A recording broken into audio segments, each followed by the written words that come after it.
Dans une plaine sauvage d'Afrique australe, un lion et une lionne vivaient librement depuis des années.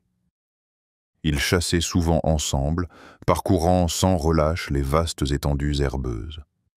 Mais au fil du temps, la vie devint de plus en plus difficile à cause du changement climatique. Les sources d'eau se tarirent et les proies se firent rares. Les deux lions prirent alors la décision de quitter leur ancien territoire pour trouver un endroit plus sûr où s'installer. Ils traversèrent des centaines de kilomètres, affrontant la faim et les rencontres dangereuses avec d'autres prédateurs. Chaque nuit, le lion restait en alerte pour veiller pendant que la lionne récupérait ses forces. Après plusieurs semaines, ils suivirent l'odeur de l'eau fraîche et des animaux sauvages jusqu'au parc national de Mercado, l'une des plus grandes réserves d'Afrique du Sud, connue pour ses vastes savanes et son écosystème riche. À leur arrivée, les deux lions se mirent aussitôt à renifler partout à la recherche d'un abri. Ils virent des voitures de patrouille, des postes de garde, des clôtures, mais ne comprenaient pas vraiment de quoi il s'agissait. Au parc de Mercado, deux membres du personnel, Sifo et Nomsa, remarquèrent rapidement la présence de ces nouveaux arrivants. Sifo, conducteur chevronné, sillonnait régulièrement la savane pour surveiller l'état des animaux. Nomsa, elle, était une observatrice expérimentée, toujours attentive aux moindres changements dans la réserve. Tous deux furent très surpris en découvrant de grandes empreintes de lions près de la rivière centrale. Ils décidèrent alors de surveiller discrètement les nouveaux venus pour s'assurer qu'il ne leur arrive rien. Durant les premiers jours, le lion rugissait souvent en pleine nuit pour marquer son territoire. La lionne ne s'était pas encore habituée à son nouvel environnement. Par moments, elle semblait agitée et se déplacer sans cesse. Sifo et Nomsa l'observaient en silence, notant attentivement chaque signe concernant leur état de santé et leur comportement. Même s'ils paraissaient fatigués, les deux lions avaient encore suffisamment d'énergie pour chasser de petites proies, comme des antilopes ou des lièvres.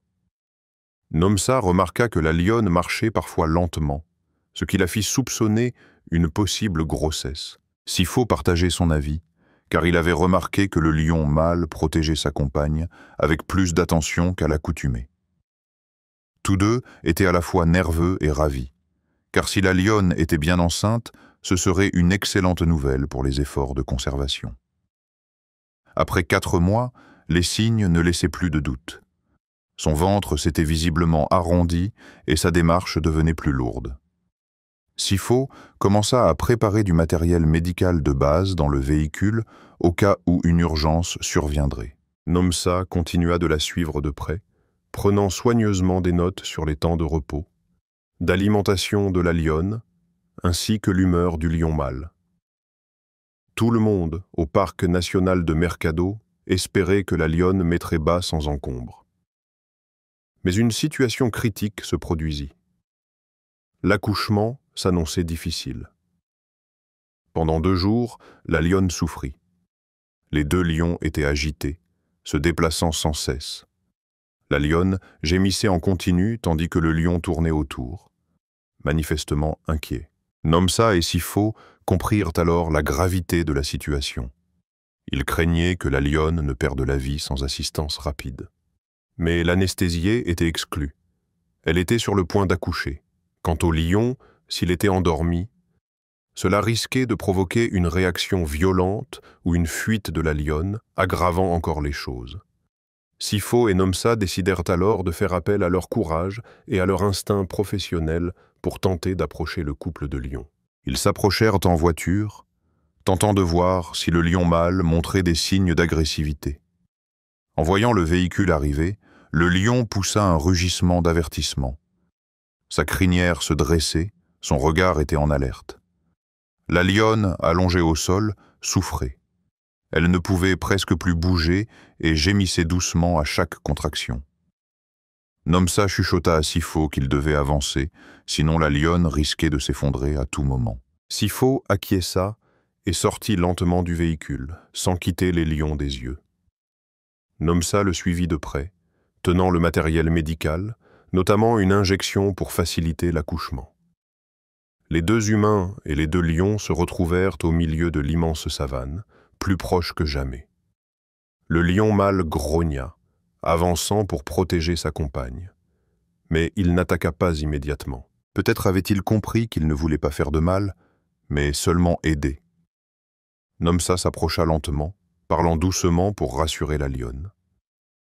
Sifo restait en soutien, prêt à reculer si la tension montait. Peu à peu, la lionne sembla apaisée. Son regard s'adoucit et elle laissa Nomsa toucher son ventre.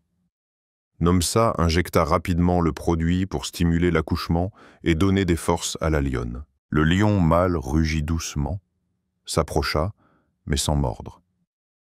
Les deux membres du personnel reculèrent lentement, laissant le temps aux médicaments d'agir.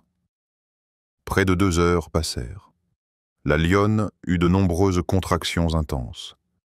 Et enfin, un minuscule lionceau vit le jour, dans une émotion indescriptible.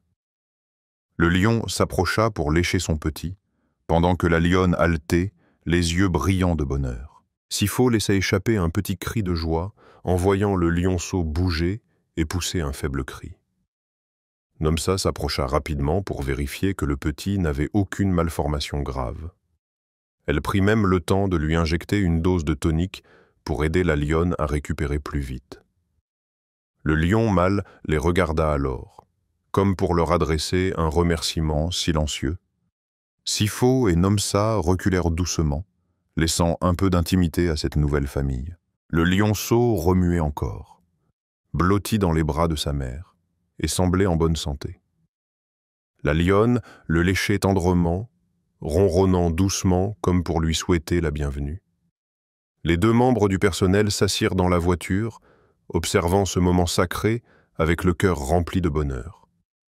Ils décidèrent de nommer le lion Koda, la lionne Lia et leur petit Mozi. Le nom Koda symbolise le courage. Lia représente l'espoir et Mozi signifie un nouveau départ.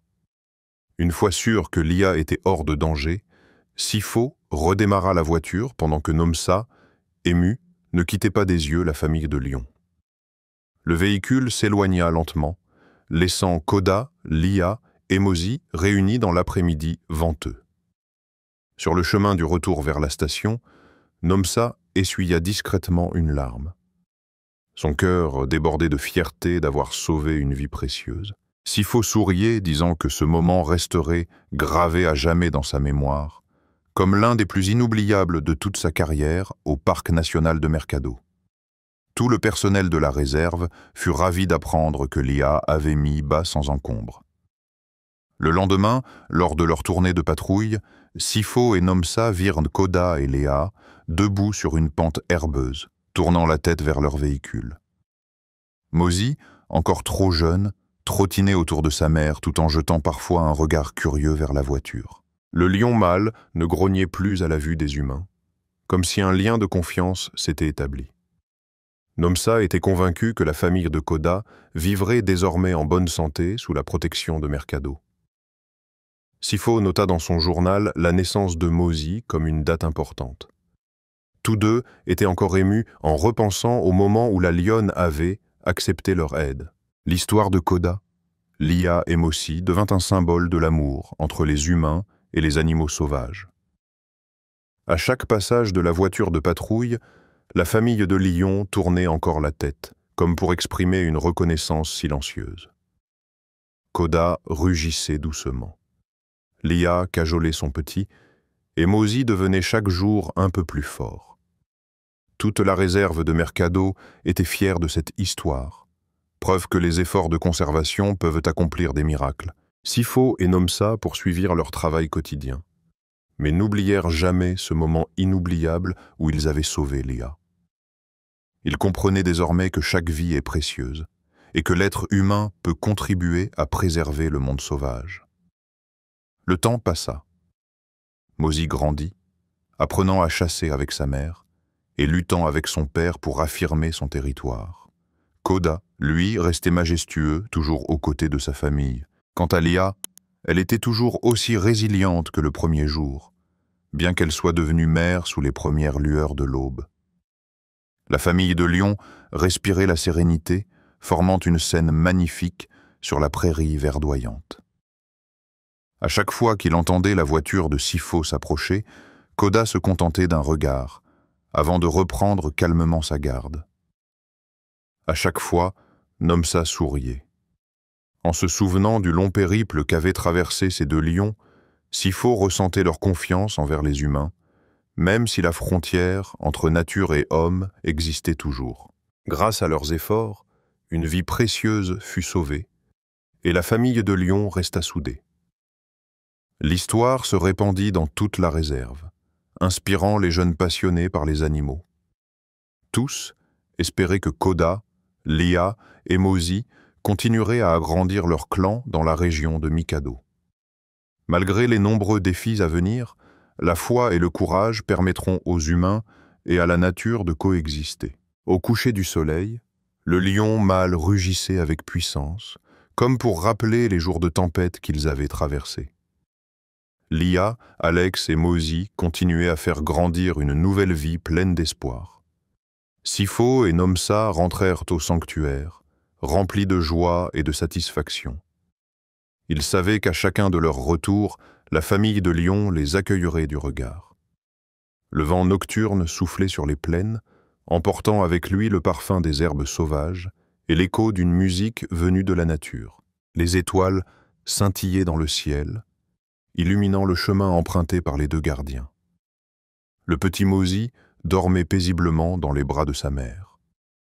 Koda, lui, montait la garde, veillant à ce qu'aucun ennemi ne s'approche de leur territoire.